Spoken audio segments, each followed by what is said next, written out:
Pour nous, Sankara a été assassiné le 15 octobre, mais Sankara n'est pas mort. Ceux qui ont voulu le tuer l'ont rendu un service immense. Ils l'ont sémé dans l'esprit et le cœur des populations les plus jeunes. Vous voyez les jeunes qui réclament Sankara, ils n'ont même pas connu la période de Sankara, ils sont nés après. Et donc c'est ça, être un héros. Et il était déclaré héros de la nation du Burkina Faso, et je crois qu'il doit être même un héros africain qui incarne des valeurs impérissables. Et ça c'est très important. Quand vous êtes dans le cœur des gens, même une tombe luxueuse ne vous intéresse pas. Or Sankara est installé dans le cœur des gens.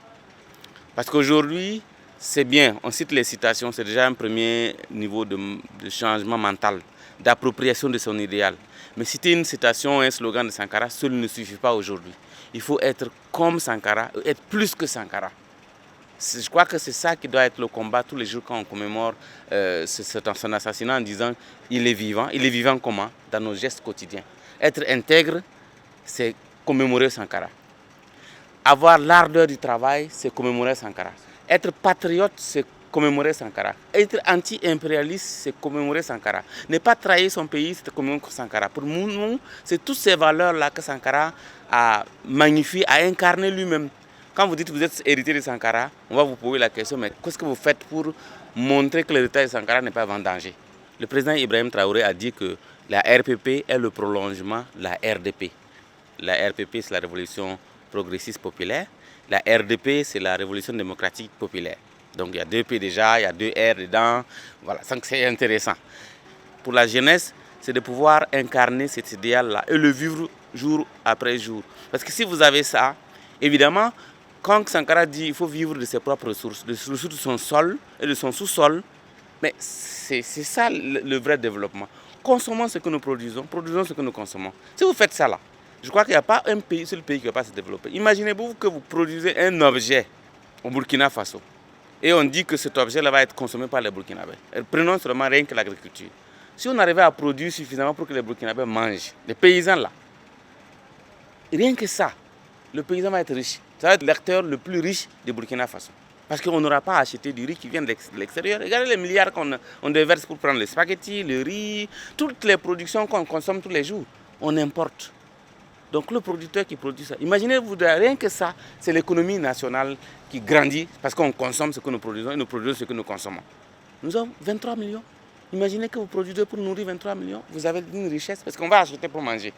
Voilà, ça c'est rien qu'un exemple concret. Imaginez que vous produisez pour habiller les Burkinabés. Imaginez que vous produisez pour saucer les Burkinabés. Imaginez tout ce qu'il y a comme potentialité de se développer. C'est ça que Sankara voulait pour tout le pays. Donc le bonheur partagé là, c'est cela. Ce bonheur partagé là, c'est qu'on puisse se développer avec nos propres... Tout le monde sait aujourd'hui qu'on est plus pauvre. On n'est qu'appauvri seulement. Mais quand on prend cette conscience qu'on est appauvri, c'est le premier pas pour aller vers sa propre richesse. Mais une richesse qui n'est pas inventée par qui que ce soit.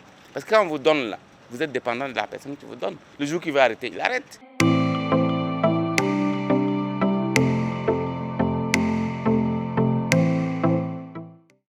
Bon, c'est déjà la contribution immense que l'État est en train de faire. Je crois que l'État a dû s'assumer. Et ça, c'est féliciter l'État pour ce travail de réhabilitation de la mémoire de Sankara. Je crois qu'il y a quelques années derrière, si quelqu'un vous parlait de Sankara dans les médias ou publiquement comme ça, vous étiez regardé bizarrement. Mais aujourd'hui, on est free. Je vais parler, je dis tous ces mots-là, je vais aller dormir tranquille chez moi, sans être inquiété. Donc c'est déjà la première victoire que nous avons. La réhabilitation, la reconnaissance par l'État lui-même. Maintenant, nous pensons que tous les jeunes à travers le monde qui se réclament de Sankara aujourd'hui, on ne demande pas beaucoup. Même si vous avez 100 francs, si vous avez 1 million, une brique, 2 briques, 3 briques, envoyez. Si vous avez des fer, si vous avez des agrégats, si vous avez tout ce que vous avez, vous pouvez convoyer pour que le mémorial sorte de terre. Et c'est très important parce que nous voulons que cet espace-là serve de lieu de pèlerinage et de ressourcement. Ce n'est pas un lieu de deuil, c'est un lieu de renaissance africaine.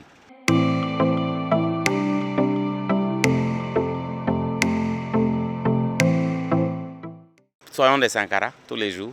Cherchons même à dépasser ce que Sankara a fait. Souvent, je me mets à réfléchir en disant, si Sankara était aujourd'hui, là, vivant, je ne dis même pas président, vivant, qu'est-ce qu'il aurait fait? Posons-nous cette question-là. Qu'est-ce qu'il aurait fait? avec tout ce qu'il y a comme potentiel. Moi, je suis sûr qu'il aurait déjà utilisé à bon escient toute la technologie qu'on a aujourd'hui. Que ce soit l'Internet, que ce soit l'intelligence artificielle. Il aurait également utilisé les moyens de développement industriel qu'on a aujourd'hui à travers le monde. Parce que ce que le monde a aujourd'hui là, si vous voyez la Chine, l'Inde, la Russie, ce qu'ils ont là, c'est la somme des savoirs du monde qu'ils ont pu faire pour fabriquer des industries et des usines. Nous pouvons aller prendre aussi là-bas pour en faire. C'est parce qu'il y a une connaissance mondiale. Même ces connaissances qu'ils utilisent pour dire qu'ils ont le savoir technologique plus que nous là, ils les ont pris en Afrique, chez des Africains. Ils ont appris et ils ont développé. Donc ça, pour nous, c'est aujourd'hui important que nous ne soyons fermés à aucune partie du monde. On doit être ouvert. Là où il y a la bonne chose, la connaissance, le savoir, on doit aller le prendre parce que le savoir reste un savoir universel.